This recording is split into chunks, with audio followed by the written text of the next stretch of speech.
The prologue to The Woman Who Climbed Trees, which is also called The Woman Who Climbed Trees. A man had two children, and one day his wife died. So the man went looking for another wife, but no woman would be burdened by the children, and the man remained unmarried for some years. Then one day the man went to a neighboring village for some work and heard of a family that had a girl of marriageable age. After he had finished his work, the man went up to the family's house and made inquiries about the girl's age, color, and robustness. Satisfied, he offered himself as a groom. He had wealth, he said, and lots of youth left in him. He would take care of the girl, and the girl would take care of the children. Show me the girl said. Show me the children, the girl said, and the man brought his children with him during his next visit. When the girl looked at the children, she fell in love with them. They were good children, shy and calm. They had beautiful, sad eyes, like those of orphans, and they tugged at her heart, and so the girl married the man. For many years, the girl was mother to the sad-eyed children, and eventually their eyes began to glow with joy. They learned mischief, learned songs and dances, played in the fields. They learned to chase after carts and birds. Eventually, they forgot their birth mother and thought of the girl as their real mother. They grew up well, two handsome children. One night, the man could not sleep. It was a moon-filled night, and the rays fell silver upon his wife. The tree outside knocked at the window, quiet and musical. The man stayed up, enjoying the night, and when, around an hour after midnight, his wife pushed aside the covers and stepped off the bed, the man was surprised. The girl put on her slippers. She made her way out the room and toward the front door. She stepped out the house and disappeared. The man stayed behind, confused. The girl returned with the early hours. She did the same the next day, then the day after. The man was very disturbed by his wife's behavior and decided to follow her. One night, after much thought, he tied a thread to the tip of his wife's hair and held the spool in his hand. When she left the bed, the thread on the spool began to unwind and started a white path behind her. After a good interval had passed, the man followed the thread path. The thread went down the lane that crossed the fields and a cluster of huts. It went past the bazaar, past the temple, and followed the river. It stopped by a large peepal tree and climbed its bark. The man was puzzled. What could this mean? Why had the thread climbed the tree?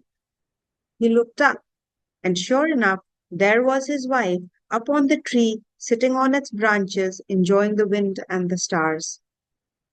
The man hid himself behind some bushes, and when he saw his wife readying to leave, he rushed back home. For a month after that, he followed her every night, and every night the girl climbed the tree and sat on its branches. Her feet dangled under her sari. Some nights she let down her hair, and her hair fell like a waterfall upon her back. The girl was beautiful, and the man was severely in love with her. But despite all this, he was also tormented. What could this mean? What could this mean? Finally, he began to talk about his wife with others. He told his friends, his sisters-in-law, his brothers. Word spread. Ah, said the people, she must be having an affair. But after many nights of watching the tree, it was clear there was no affair. She must be mad, said others. But all day the girl worked with such surety and skill that insanity had to be ruled out. Then someone said, she must be a witch. Think of it, said someone. We cannot understand anything she does. Why does she marry this man, someone so much older than her? Why does she choose not to have her own children and raise somebody else's? Why do these children love her so? Why does she look more beautiful at night than in the morning?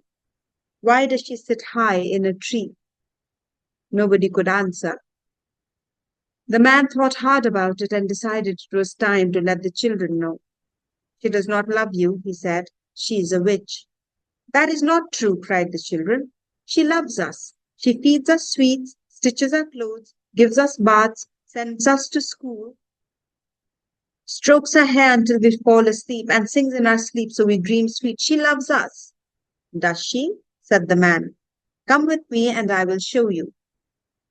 So he took the children along the next night and showed them the girl. She was upon the branches, light as a bird, her hair blowing in the wind, her skin without wrinkles. Now, said the man, is that a woman or a witch? The children stared. They had never seen their mother so lovely, so without worry, so far away, as though she cared nothing for them or for anything they knew. She's a witch, they said, and returned home with their father.